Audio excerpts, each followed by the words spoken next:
Hello friends, આજે હું બનાવું છું લીલી તુવેરના લીલવા અને મૂઠિયાનું શાક.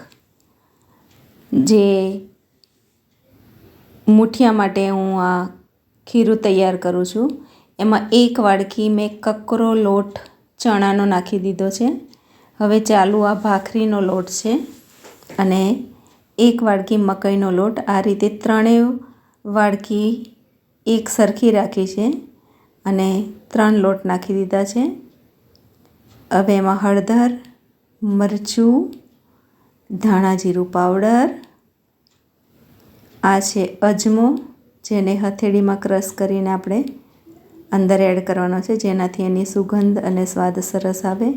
હવે અડધી ચમચી હિંગ નાખ્યું છે, સ્વાદ અનુસાર મીઠું, અને આ મૂઠિયાનો ટેસ્ટ વધારવા માટે તલ, ગરમ મસાલો અને આદુ મરચાંની પેસ્ટ. આ છે વલિયારીનો પાવડર. વલિયારીનો પાવડરનો ટેસ્ટ પણ બહુ સરસ આવતો હોય છે. હવે આ મેં ધોઈને સરસ મેથીની ભાજી કોરી કરી લીધી છે, તો એ નાખી દીધી છે. મોણ માટે ઓઇલ, અને આ બધા જ મસાલા સાથે લોટને આપણે સરસ મિક્સ કરી લેવાનો છે. અને આપણે જેવું ખીરું બનાવીએ છીએ એનાથી થોડો કડક લોટ તૈયાર કરવાનો છે. આ છે ગળપણ માટે 2 ચમચી મોરસ, અને ગળપણને બેલેન્સ કરવા માટે ખટાશ પણ નાખવાની છે, તો એના માટે મેં થોડી છાશ લઈ લીધી છે. આ છે છાશ. થોડો ખાટો મીઠો ટેસ્ટ આવે એટલી જ છાશ એડ કરવાની છે. આ છે ચપટી મીઠા સોડા, અને એને એક્ટિવ કરવા માટે લીંબુ નિતારી દીધું છે. તો આ મૂઠિયા માટે ખીરું તૈયાર થઈ રહ્યું છે. દોસ્તો, તમે મારી ચેનલમાં નવા હોય તો ચેનલને સબસ્ક્રાઈબ કરો, અને સબસ્ક્રાઈબ કરવું એકદમ ફ્રી છે, એટલે તમે મારી ચેનલને સબસ્ક્રાઈબ કરજો. હવે લોટ તૈયાર છે. આ રીતે હથેળીમાં આપણે ઓઇલ લગાડી લેવાનું છે, અને આપણને જેવી સાઈઝના મૂઠિયા ગમતા હોય એ સાઈઝના મૂઠિયા આપણે તૈયાર કરી લેવાના છે. અને મારા વિડીયોને પૂરો દેખજો, વચ્ચે સ્કીપ કરશો તો અધૂરું જ્ઞાન ખતરનાક હોય છે, એટલે રેસીપીનું પૂરું જ્ઞાન લેજો.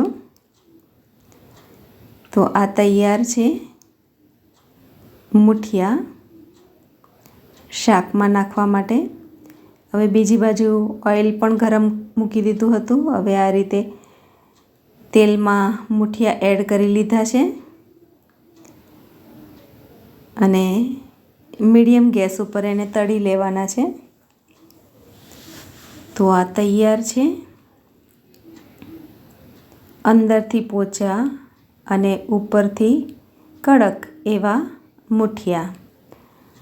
તો શાક બનાવવા માટે મૂઠિયા તૈયાર થઈ ગયા છે. હવે બીજી તરફ મેં કુકરમાં વઘાર મૂકી દીધો છે, જે શાક વઘારવાનું છે. બીજી બાજુ મેં તુવેરના લીલવા પણ બાફીને તૈયાર રાખ્યા છે. 1 વાડકી ભરીને લીલવા નાખ્યા છે. હવે વઘારમાં રાઈ, જીરું, હિંગ અને હળદર એડ કરી દીધી છે. હવે આ ટમાટર, 2 મીડિયમ સાઇઝના ટમાટર ઝીણા ઝીણા સમારી અને નાખી દીધા છે. અને આ નાખી છે મેથીની ભાજી, એને પણ આપણે અંદર એડ કરી દેવાની છે. હવે શાકમાં મસાલા ઉમેરવા માટે આદુ મરચાંની પેસ્ટ, ગરમ મસાલો, ધાણા જીરું પાવડર, સ્વાદ અનુસાર મીઠું, આ કાશ્મીરી લાલ મરચું છે. આ બધા મસાલા આપણે એડ કરવાના છે અને આ બાફેલી તુવેર એડ કરી દીધી છે. હવે મૂઠિયાને આ રીતે તોડી અને થોડા નાખવાના છે, જેનાથી રસો છે એ ઘાટો બને, એની ગ્રેવી સારી બને. એટલા માટે થોડા મૂઠિયા આપણે તોડીને નાખવાના છે અને પાણી પણ જોઈતા પ્રમાણમાં આપણને જેવો રસો જોઈતો હોય એ પ્રમાણે આપણે પાણી એડ કરી દેવાનું છે. તો ઉકળવા લાગ્યું છે. ઉકળી જાય પછી જ આપણે મૂઠિયા એડ કરવાના છે. તો દેખો, એકદમ ટેસ્ટી ઊંધિયા જેવું દાણા મૂઠિયાનું શાક, એની સુગંધ પણ ઊંધિયાની જેમ જ આવી રહી છે. તો તૈયાર છે દાણા મૂઠિયાનું શાક, જે આપણે ભાત સાથે પણ ખાઈ શકીએ, ભાખરી સાથે, રોટલી સાથે, પૂરી સાથે.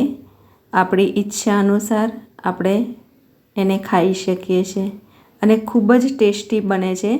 તો મિત્રો, તમે પણ એકવાર બનાવો અને દાણા મૂઠિયાના શાકનો ટેસ્ટ કરો. વિડીયો જોવા બદલ ધન્યવાદ.